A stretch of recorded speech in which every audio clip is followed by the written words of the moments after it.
Halo teman-teman, selamat datang di channel Pucin Novel Audio. Jangan lupa subscribe ya. Terima kasih. Episode 66.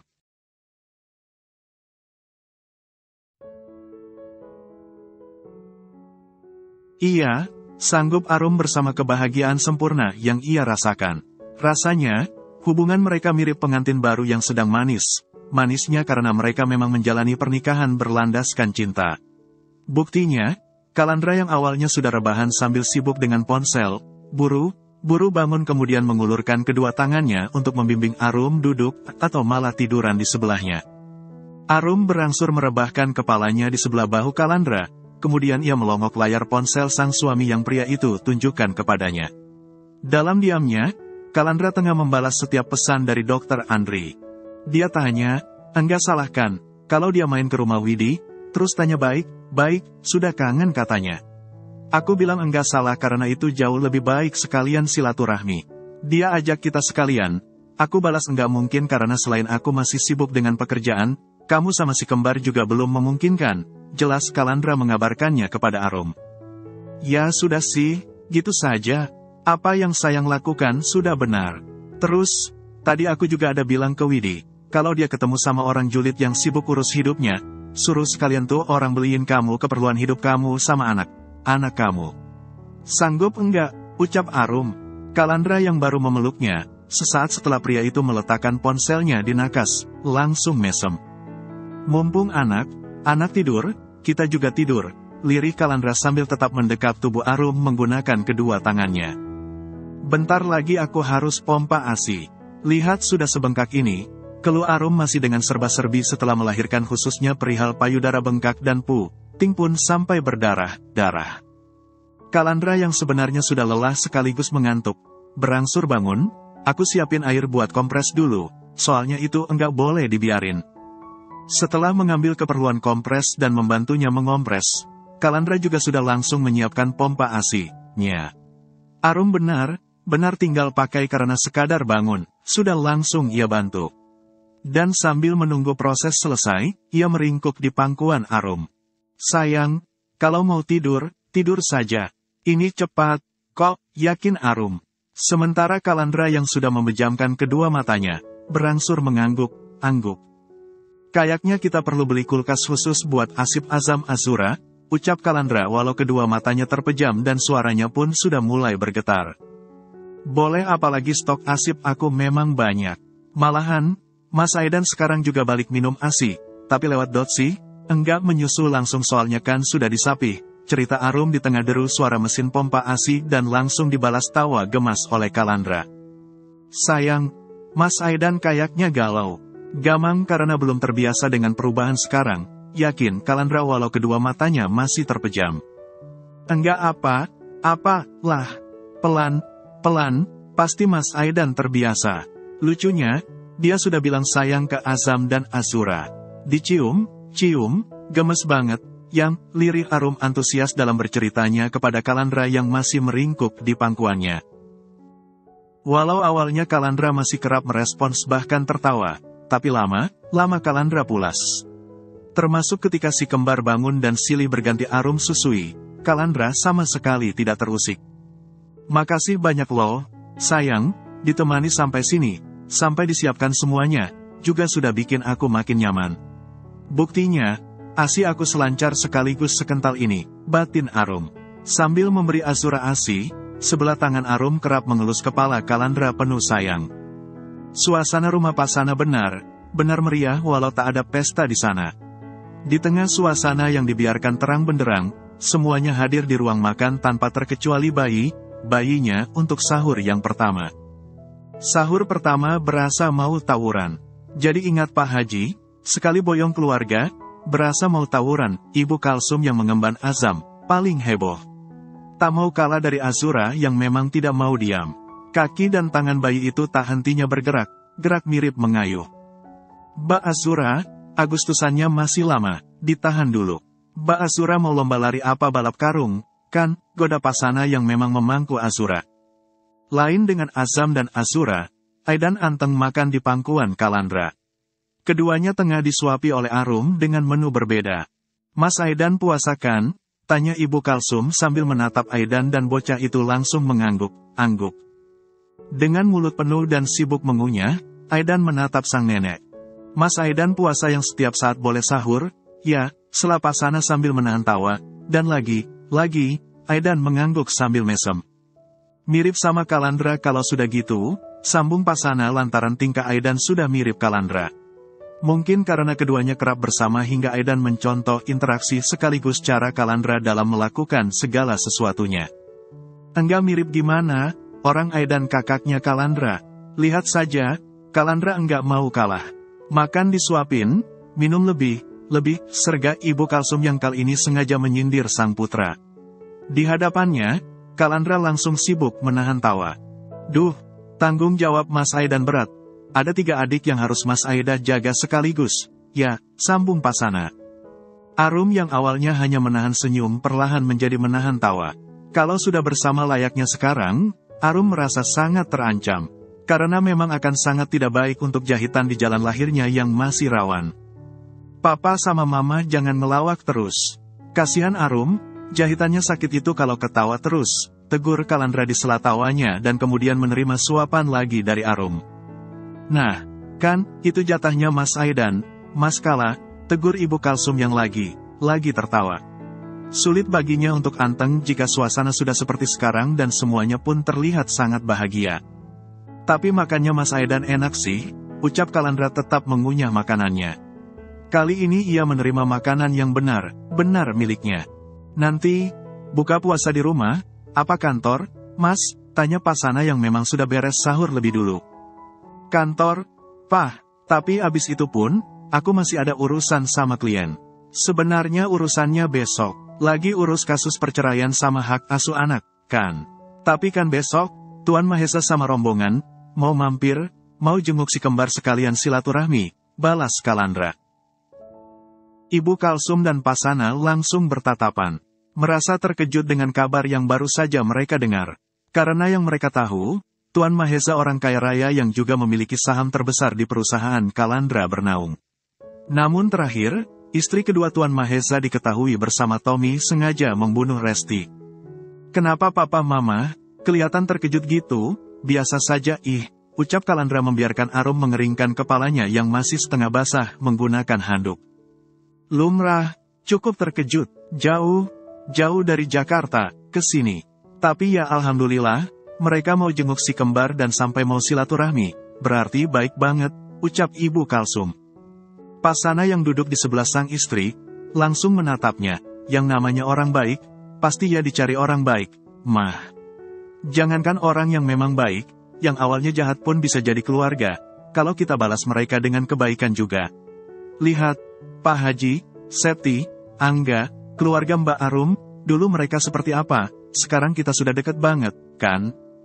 Dalam hatinya, Arum yang mengambil handuk dari bahu sang suami kemudian menaruhnya di tempat duduknya, refleks mesem, Papa Sana memang sebijak itu.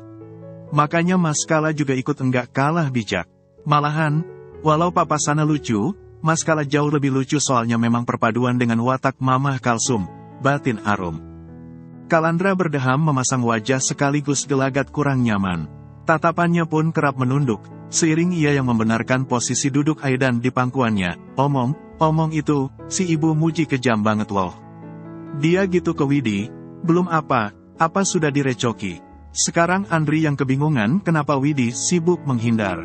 Nah, si Muji enggak berubah, enggak belajar dari pengalaman. Itu Andri nikah pun, dia yang atur, kan, lah ya sudah, enggak usah ngomongin orang.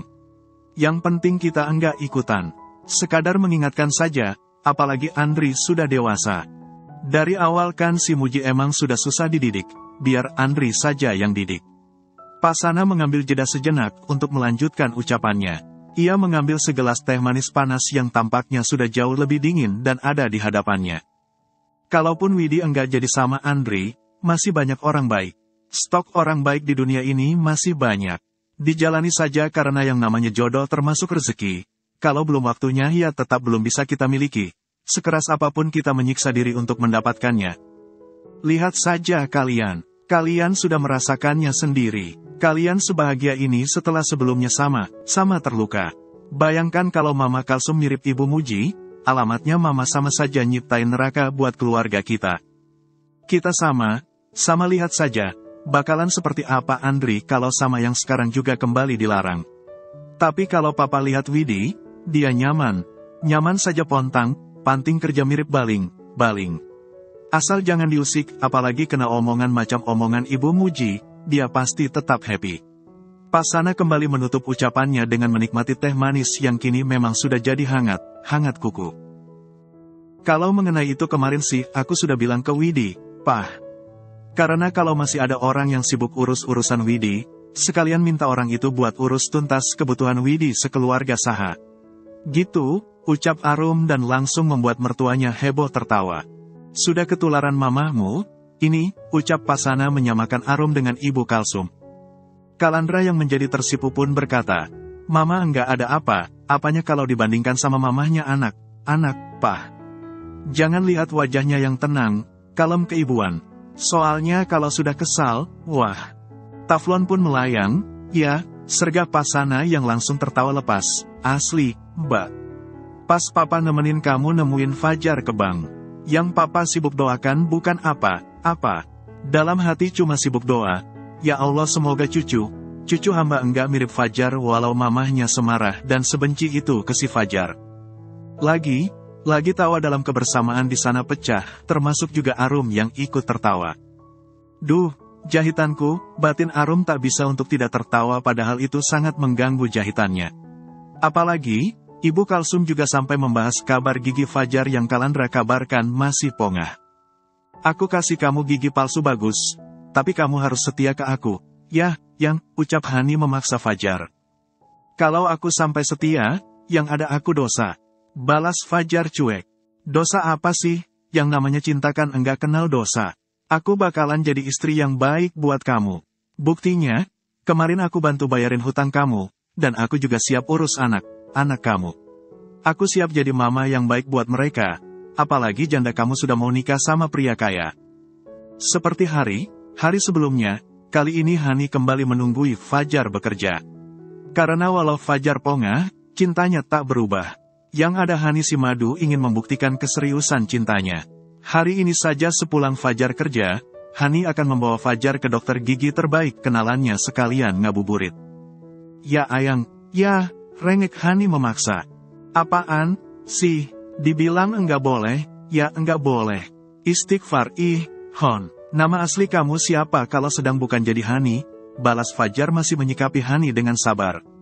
Ia menatap saksama wanita jadian yang nasih mendekapnya penuh kemanjaan. Hani yang menjadi menatap ragu Fajar, beberapa kali mengerjap kemudian berkata, Herman. Suara yang ia keluarkan barusan merupakan suara godam yang juga langsung membuat Fajar mendelik ketakutan dalam menatapnya. Lah ngapain enggak jadi Herman saja, lirih Fajar karena biar bagaimanapun, kini mereka tengah ada di teras bank. Sampai detik ini saja, Fajar masih bersikap cool. Aku enggak mau jadi Herman karena setiap jadi Herman, aku selalu kesepian, jawab Hani masih dengan suara godamnya.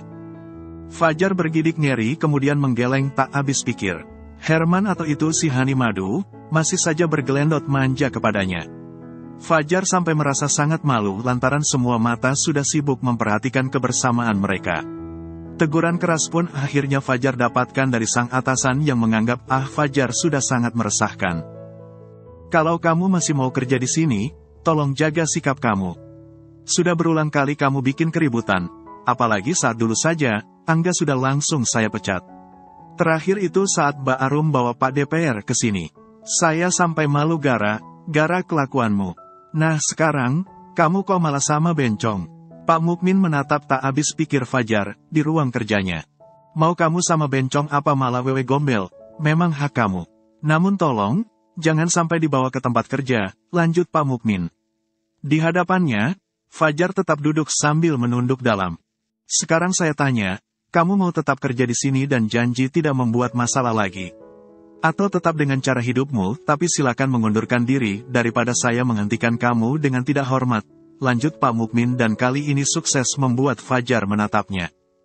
Pak, saya mohon, saya sangat butuh pekerjaan ini. Sementara masalah si Hani bencong itu, ya saya sendiri bingung mau gimana jurusnya soalnya diusir bahkan pakai cara kasar. Dia tetap nempel, balas Fajar. Ya pokoknya saya enggak mau tahu. Kamu wajib bikin dia jaga sikap. Jangan jadi memedi di teras depan dan bikin nasabah enggan datang, tuntut Pak Mukmin. Kali ini, Fajar yang terlihat ketakutan, berangsur mengangguk-angguk. Meninggalkan cinta Fajar dan Herman Hani yang berat di segalanya, di tempat berbeda dan itu di rumahnya, akhirnya Widi yang tengah menyusun setiap bahan takjil pesanan pembeli, membalas pesan dari Dr. Andri. Pria itu berdalih akan mampir ke rumah karena khawatir pada Widi yang tak kunjung membalas wa. Widi, maaf, dok. Saya baik saja, kok. Dokter beneran enggak perlu ke sini.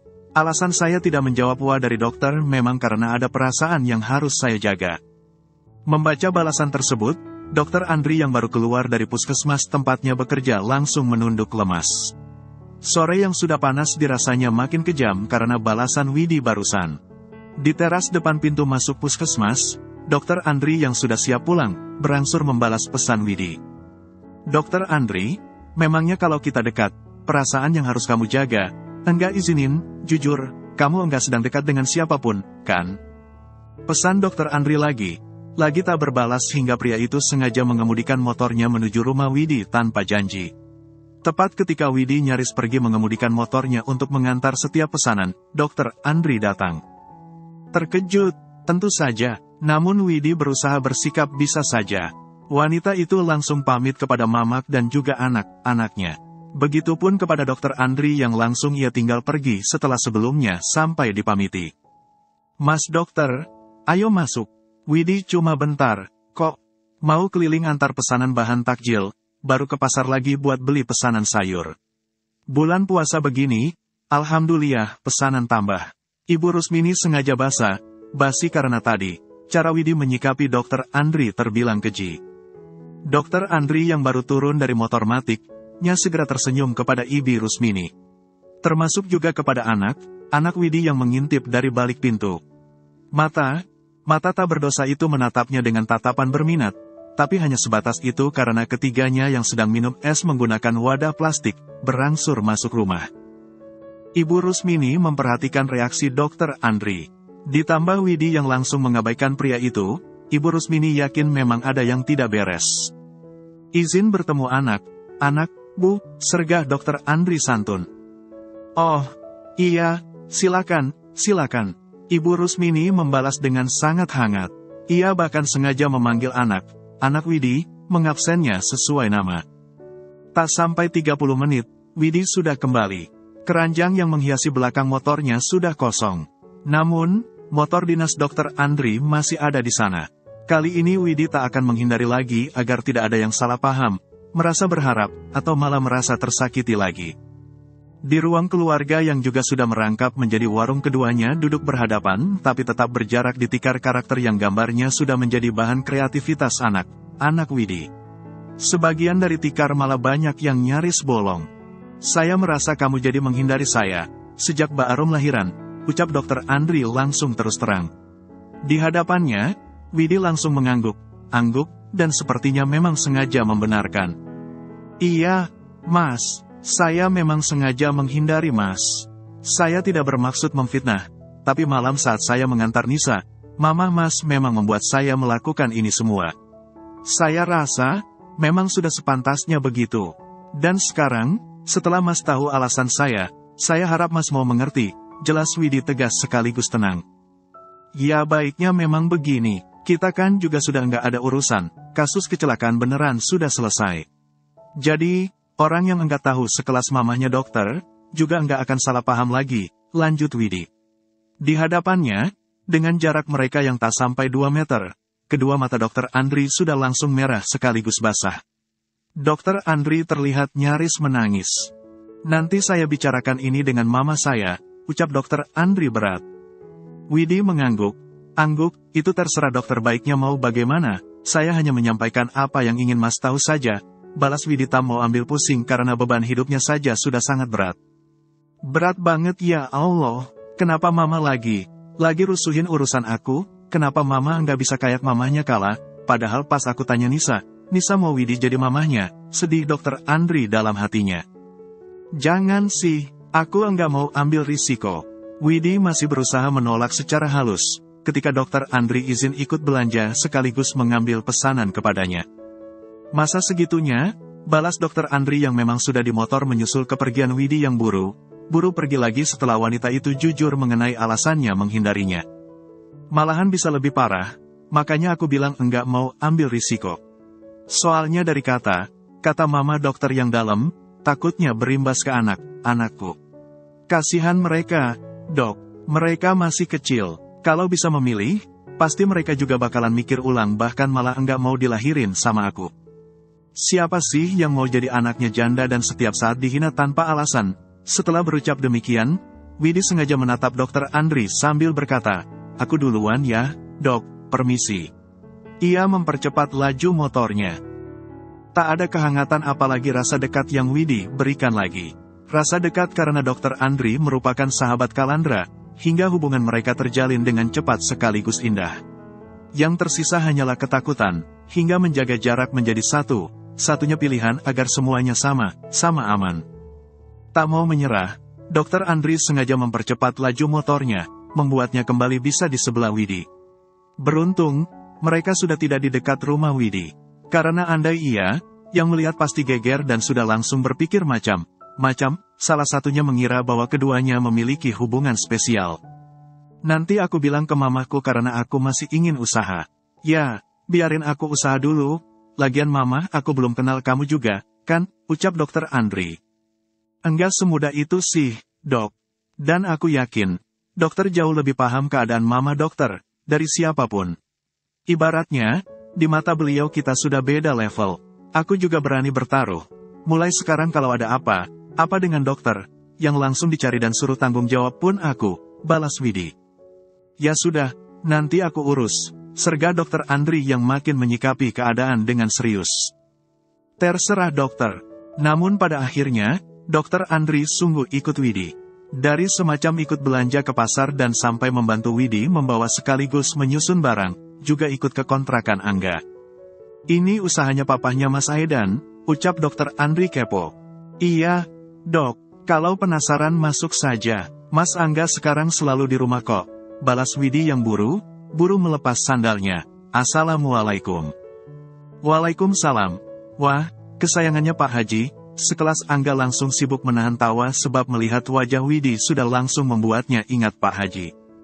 Fitnah yang begitu keji, sebal Widi sambil menahan senyum sekaligus menggeleng tak habis pikir kepada Angga. Tapi asli ya, kemarin perut aku kaku gara anterin tuh orang. Mau dibiarin sendiri, takut dia kecelakaan di jalan soalnya jalan ke rumah kamu masih begitu. Diajak pun malah bikin perut kaku, ucap Angga masih menahan tawanya. Makanya Mas Kala paling demen ngeledekin tuh orang. Awal kenalkan kata Mbak Arum bikin emosi. Mas Kala pasti emosi terus. Alasan Mbak Arum sama Mas Kala nikah pun gara Mbak Arum dipepet Pak Haji teruskan. Sekarang, malah lawak banget kata mereka, balas Widi yang juga sibuk menahan tawanya. Tapi asli, mulut Pak Haji lemes banget kalau ngehina si Septi, balas Angga kepada Widi, sudah seperti teman sendiri. Emang, lemes banget, tapi nyata juga, kan, Mas, maksudnya, itu beneran jujur, balas Widi yang kemudian memanggil dokter Andri untuk masuk. Oh, kamu enggak datang sendiri. Pantas, tadi ada 2 suara motor. Ayo masuk, dok, sergah Angga yang memperlakukan dokter Andri layaknya teman sendiri. Walau jujur, pikirannya sudah langsung traveling menyimpulkan maksud keikutsertaan dokter Andri ke Widi. Sukses, Mas, ucap dokter Andri langsung menyikapi senyum hangat Angga dengan tak kalah hangat. Alhamdulillah, bismillah, pelan, dok, balas Angga masih menyikapi dengan hangat. Apalagi, dokter Andri sampai langsung lihat kemudian memilih. Bersambung dulu ya teman-teman.